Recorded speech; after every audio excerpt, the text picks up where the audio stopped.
I am the light of the world. And who is the light of the world?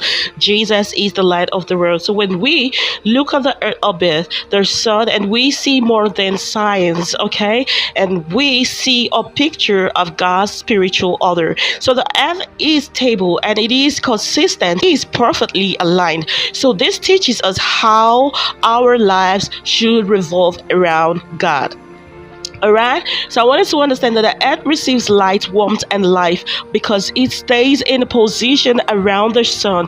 Spiritually, we also, as believers, we receive strength, we receive direction, and we receive purpose when God is at the center of our life. Okay. That is why He makes us to understand that He is the light of the world. All right. So you need to stay in alignment as a believer because if the earth moves out of its orbit, everything will collapse. Okay, and the same way when we leave God's will, we face confusion, we face chaos, we face roadblocks. Okay, as believers, we face problems and situations, all right, which are beyond our control. So we as a believer are meant to understand we need to stay in alignment with the word of God, with the will of God over our lives. Okay, so when we work in His part, we experience peace and orderliness. Okay, also chapter 3 and verse 6, it says that He should direct your part. All right, you are expected as a believer to stay in alignment. Okay, because if the earth moves out of its orbit, everything will collapse. Okay,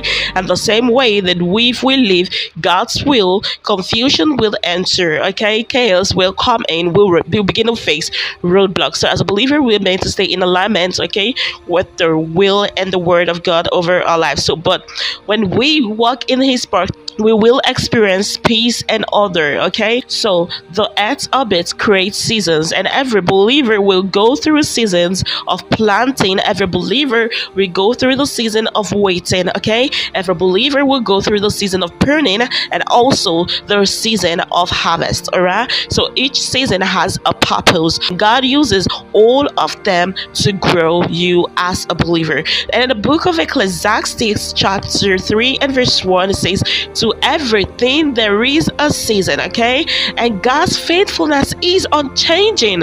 All right, because God sent forth His word, and His word goeth forth and does not come back void, unaccomplished of that which it was sent out for. All right, so year after year, the earth follows the same path. Year after year, the earth follows the same path, and this points to God's unchanging faithfulness.